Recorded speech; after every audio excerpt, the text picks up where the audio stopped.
The eminence in Shadow के episode 9 में हम लोग देखते हैं एकेडमी को, जिसके अंदर सभी स्टूडेंट को कैप्चर करके रखा हुआ है। वहीं पर सभी नाइट्स भी अभी भी बाहर वेट कर रहे होते हैं, क्योंकि उनका मैजिक अभी भी वापस नहीं आया हुआ है। वहीं एक बंदा आयरिस से कह रहा होता है कि इस बैरियर को बाहर से तोड़ना काफी ज्यादा मुश्किल है और हमारे सारे स्पेशलिस्ट इस एकेडमी के अंदर बंदी बने हुए हैं। वहीं एक बंदा दूसरे बंदे से कह रहा होता है उन लोगों ने बाहर के सारे कनेक्शन काट दिए हैं, तो हो सकता है कि कोई एकेडमी का ही उन लोगों के साथ मिला हुआ है और लगता है कि वो जीनोन की तरह ही है। जिसके बाद हम लोग रोज को देखते हैं, जो कि कह रही होती है कि इन लोगों को हमें बांधने की भी जरूरत नहीं है, क्योंकि हमारे पास मैजिक नहीं है और हम लोग इनका कुछ भी नहीं बिगाड़ पा रहे हैं।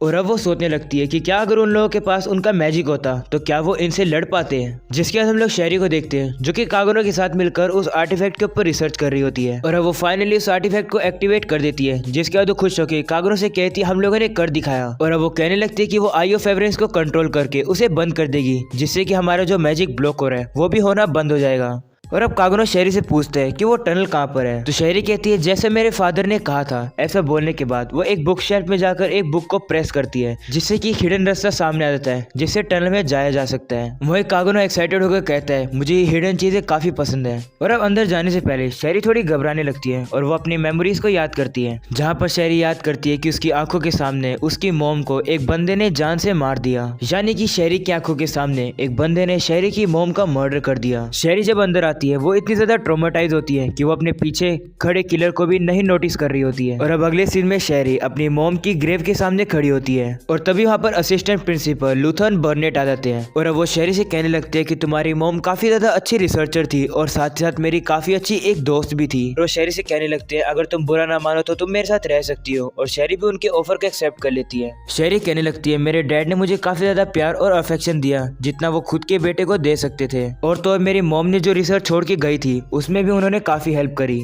और अब वो आर्टिफैक्ट को देखकर कहती ये मेरी बारी है मेरे डैड को बचाने की। वही कागुनो शहरी से कहने लगता है मैं दुआ करता हूँ कि तुम्हारे पापा बिल्कुल ठीक होंगे, और अब शहरी भी उसका शुक्रिया करती है। कागुनो कहता है मैंने तो थोड़ी सी मदद करी है, लेकिन अब मैं और मदद नहीं कर पाऊंगा और अब तुम्हें ही इस दुनिया को बचाना होगा। ये सुनकर शहरी कहती है मैं ट्राई करूंगी। वही ऑडिटोरियम में वो नाइट सोचने लगता है कि रेक्स को आने में इतना टाइम क्यों लग रहा है। वही एक स्टूडेंट रोज से कहने लगता है कि क्या हम लोग इनके ऊपर हमला कर दे, जिस पर रोज कहती है ऐसा मत करो, हमारे पास मैजिक नहीं है, हम लोग इनसे नहीं लड़ सकते हैं, और वैसे भी इस नाइट के अंदर से मुझे काफी खतरनाक मैजिकल एनर्जी सेंस हो रही है और मुझे नहीं लगता कि अगर हम लोग को अपना मैजिक वापस मिल भी जाएगा तो भी हम लोग इस बंदे को हरा पाएंगे। इतने में ही गन के चलने की आवाज आती है और पता लगता है कि कुछ टेररिस्ट कुछ स्टूडेंट को मारना शुरू कर रहे हैं। और अब वो स्टूडेंट रोज से कहने लगता है हमें कुछ करना होगा, जिस पर रोज कहती है हम लोग कुछ नहीं कर सकते। स्टूडेंट कहता है अगर ऐसा ही चलता रहा तो ये हम सभी लोगों को इसी तरीके से मारते रहेंगे। जिसके बाद शहरी भी वहाँ पर पहुंचती है और वो ये देखकर काफी डर जाती है कि सभी स्टूडेंट के ऊपर गोलियां चल रही है। जिसके बाद शहरी उस आर्टिफैक्ट को एक्टिवेट कर देती है और आई ऑफ एवरेंस के पास फेंक देती है,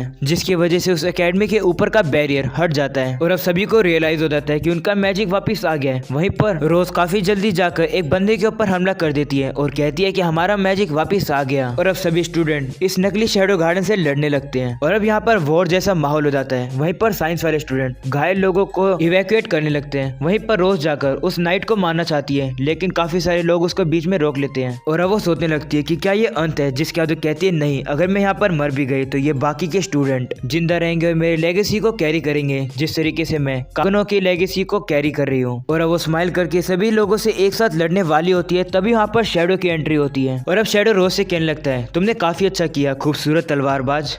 और अब असली शैडो गार्डन भी वहाँ पर पहुंच जाती है और पूरी जगह से ऑडिटोरियम में भर जाती है। और अब शैडो कहता है हम है शैडो गार्डन। बाकी के शैडो गार्डन के मेंबर भी कहते हैं कि हम लोग शैडो में रहकर शैडो को हंट करते हैं। ऐसा बोलने के बाद वो उस नकली शैडो गार्डन के ऊपर हमला कर देते हैं और अब रोज बाकी स्टूडेंट से कहने लगती है ये हमारा मौका है, इंजर्ड पर्सन को जल्दी इस ऑडिटोरियम से लेकर निकलो। वही शैडो देख रहा होता है कि वो नाइट कहीं पर जा रहे हैं। हम लोग शहरी को देखते हैं जो कि अभी भी अपने फादर को नहीं ढूंढ पा रही होती है। तभी अचानक से पूरे स्कूल में आग लगना शुरू हो जाती है हर जगह पर। वही गामा ये सब देखकर कहती है कि ये अपनी टेरिटरी को ही जला रहे हैं, ये तो काफी बोल्ड मूव है। वही हमें पता लगता है कि ये आग उस नाइट की वजह से लगी है। वो कुछ अजीब सी चीज करता है और वहाँ से निकल लेता है और अब इसी तरीके से पूरा स्कूल जलने लगता है। आयरिस एक गार्ड से पूछती है कि आखिरकार ये हो क्या रहा है, जिस पर वो कहता है पता नहीं, हमारा मैजिक अपने आप ही वापस आ गया और अचानक से यहाँ स्कूल में आग लग गई। और वो बताते हैं कि इस आग के बीच में सभी टेररिस्ट की बॉडी जल रही है। जिसके बाद आयरिस एकेडमी में पहुंचती है, जहाँ पर वो देखते है कि सभी हॉस्टेजेस को छोड़ दिया गया है और वो रोज से पूछती है आखिरकार यहाँ हुआ क्या है। तो बताती है कि अचानक से एक मिस्टीरियस ऑर्गेनाइजेशन आ गया जिसने कि सभी टेररिस्ट को मार दिया और वो लोग अपना नाम शैडो गार्डन बताए थे। ये सुनकर आयरिस काफी हैरान हो जाती है और अब रोज कहती है लेकिन वो टेररिस्ट ऑर्गेनाइजेशन भी अपने आप को शैडो गार्डन ही बता रही थी। आखिरकार वो लोग है कौन? वहीं पर नू गामो को कहती है सारी जरूरत की चीजें हम लोगों ने रिट्रीव कर ली, लेकिन सिर्फ एक वो चीज रह गई है। जिसके बाद हम लोग देखते हैं टनल में भी आग लग चुकी है और शहरी आग से बचकर भाग रही होती है और अपने फादर को ढूंढ रही होती है। पर शहरी के फादर के ऑफिस में हम लोग उस नाइट को देखते हैं जो कि कुछ डॉक्यूमेंट्स और बुक को निकाल देता है और नीचे फेंक देता है और उनके ऊपर आग लगा के उन्हें जला देता है। वहीं पर कागुनो विंडो पर बैठा होता है और वो उस नाइट से कहने लगते हैं आखिरकार आप इस गोष्टों में क्या कर रहे हो असिस्टेंट प्रिंसिपल लूथन बर्नेट। और अब जैसे वो नाइट अपना हेलमेट निकालता है हमें पता लगता है कि वो तो शहरी के फादर होते हैं। और अब वो कागुनो से पूछते हैं तुम्हें कैसे पता मैं कौन हूँ? जिस पर कागुनो कहता है मैंने तुम्हें देखते से ही पहचान गया कि तुम कौन हो। ये सुनकर लूथन कागुनो से कहता है तुम्हारी आंखें काफी अच्छी है। और अब कागुनो लूथन से कहता है कि क्या मैं तुमसे कुछ पूछ सकता हूँ? जिस पर लूथन कहता है पूछो। तो कागुनो से पूछता है कि ये सब चीजें तुम ये क्यों कर रहे हो? तुम्हें देखकर नहीं लगता कि तुम इन चीजों को एंजॉय करते होगे? तो लूथन कहता है तुम पूछ रहे हो क्यों? जिसके बाद वो बताता है कि वो लाइफ के एक ऐसे पॉइंट पर पहुंच गया था जहाँ पर वो इस वर्ल्ड का सबसे बेस्ट स्वॉर्ड्समैन था, लेकिन ये तुम्हारे जन्म से पहले की बात है। कागुनो ये सुनकर कहता है हाँ मैंने सुना था कि तुम बुशिन फेस्टिवल में जीते थे।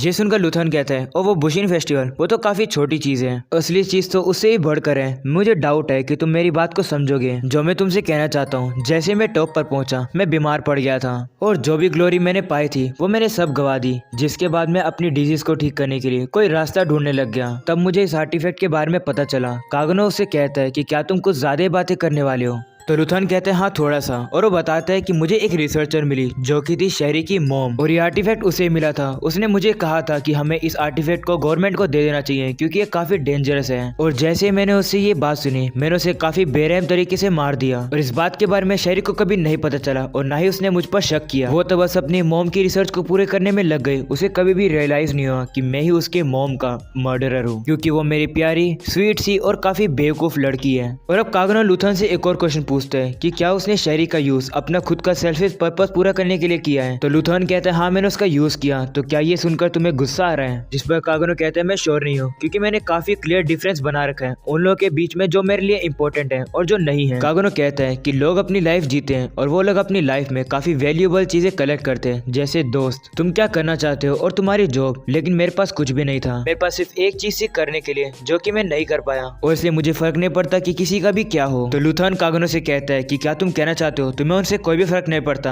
जो भी उस बेवकूफ मम्मी और उस बेटी के साथ हुआ? तो कागुनो खड़ा होता है और कहता है मुझे लगता है हमें शुरू करना चाहिए नहीं तो कोई आकर हमें बीच में इंटरप्ट कर देगा। और अब उनके बीच की लड़ाई शुरू हो जाती है जहाँ पर कागुनो को काफी डैमेज मिलता है और लूथन कागुनो को विंडो से नीचे फेंक देता है। लूथन को लगने लगता है कि वो जीत गया और वो वहाँ से जाने लगता है। तभी वहाँ पर शैडो आ जाता है और वो कहता है तुम कहाँ पर जा रहे हो? लूथन शैडो से कहने लगता है मैं भी तुम्हारे जैसे पर्सन हूँ जिसने की अपनी पूरी जिंदगी तलवार के साथ जी हो और जब मैं अपने अपोनेंट के फेस टू फेस आता हूँ मैं बता सकता कि वो कितना स्ट्रॉन्ग है और मैं तुम्हें देखकर बता सकता हूँ कि तुम काफी स्ट्रॉन्ग हो। और अब लूथन शैडो से लड़ने के लिए अपने आई ऑफ एवरेंस का यूज करता है। क्या तो कहता है कि मेरे रिबर्थ का मोमेंट आ गया है और उसके अंदर से अब काफी खतरनाक एनर्जी निकल रही होती है। वो कहने लगता है कि मैं ठीक हो गया, क्या तुम फील कर सकते हो? मेरी मैजिकल एनर्जी काफी ताकतवर हो रही है, ये किसी भी ह्यूमन के एबिलिटी से काफी दूर है। जिसके बाद वो कहते हैं कि सबसे पहले मैं इसे तुम पर ट्राई करूंगा। और अब वो शैडो के ऊपर हमला करता है लेकिन शैडो उसके हर अटैक को काफी इजीली से रोक रहा होता है। ये देखकर लूथन कहता है मैं एडमिट करता हूँ कि तुम काफी स्ट्रॉन्ग हो और अब मैं बिल्कुल भी होल्ड बैक नहीं करूंगा। मैं अपनी पूरी ताकत का यूज करके तुमसे इक्वली लड़ूंगा।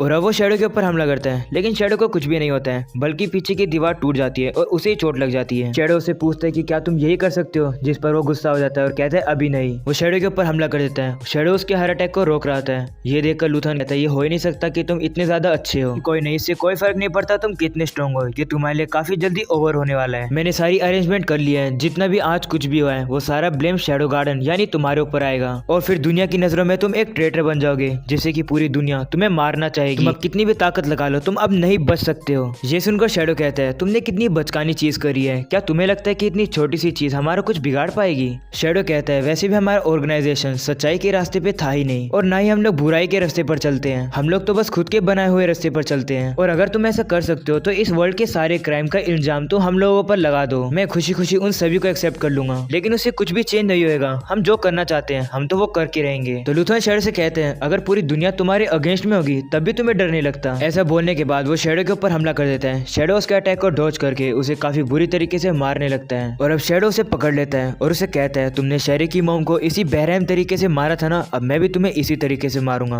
और अब शैडो भी उसे काफी बेरहम तरीके से मार देता है जिससे कि आई ऑफ एवरेंस भी टूट जाता है और अब लूथन वहीं पर मर जाता है। तभी यहाँ पर शेरी भी आ जाती है और वो देखती है कि शैडो ने अभी अभी उसके डैड को मारा है और अब वो अपने फादर के पास पहुंचती है और काफी जोर जोर से रोने लगती है। और अब शैडो मन में कहता है बेहतर यही रहेगा कि तुम्हें इसके बारे में कुछ भी ना पता चले। ऐसा बोलने के बाद शैडो वहाँ से चला जाता है। और अब अगले दिन अल्फा न्यूज़पेपर में पढ़ रही होती है कि शैडो को अपना दुश्मन घोषित कर दिया है जिसने काफी सारे किडनैपिंग और मास मर्डर किए हैं। और अब गामा कहते हैं चाहे कुछ भी हो, जो हमारा लॉर्ड ने कही है हम लोग वही बात को पूरा करेंगे। सारे इंजाम हम पर लगने के बाद भी कुछ भी चेंज नहीं होगा। और अब अल्फा कहती है जैसे शैडो चाहेंगे वैसे ही होगा और 7 शैडो में से जो भी अवेलेबल हो उसे लेकर आओ। कागनो की अकेडमी पूरी तरीके से जल चुकी है। कागनो कहता है तो ये लोग अब स्कूल को बंद कर रहे हैं और हमें ये छुट्टियां दे रहे हैं समर ब्रेक के लिए। तभी यहाँ पर शेरी आती है और कागनो का शुक्रिया करती है उसकी इतनी हेल्प करने के लिए। तो कागनो कहते हैं मैंने ज्यादा कुछ तो नहीं किया लेकिन मैं तुम्हारी थैंक यू एक्सेप्ट कर लेता हूँ। और अब शेरी बताती है कि वो पढ़ने के लिए दूसरी कंट्री में जा रही है, लाओगुस में। कागनो कहता है वो तो साइंस स्टूडेंट के लिए काफी अच्छी जगह है, वो तो काफी औसम बात है, तुम्हें जाना चाहिए। शेरी कहती है हाँ मुझे जाना है, मुझे एक चीज करनी है जो कि मैं अभी अपनी नॉलेज के साथ नहीं कर सकती हूँ और वैसे ही मेरे पास यहाँ रुकने का कोई भी रीजन नहीं है। और अब शेरी वहाँ से जाने लगती है। कागनो से कहता है कि अगर तुम्हें बुरा ना लगे तो क्या तुम मुझे बता सकते हो कि तुम क्या करने वाली हो, जिस पर शेरी कहती है ये एक सीक्रेट है। और वो अब कागनो से फेयरवेल देकर अपने घोड़ा गाड़ी में बैठ जाती है और वो मन में कहती है कि वो मैं काम करके रहूंगी। जिसके बाद होता था ये एपिसोड खत्म। तो मिलते हैं इसके नेक्स्ट एपिसोड में। सब्सक्राइब करना एंड लाइक करना इस वीडियो को।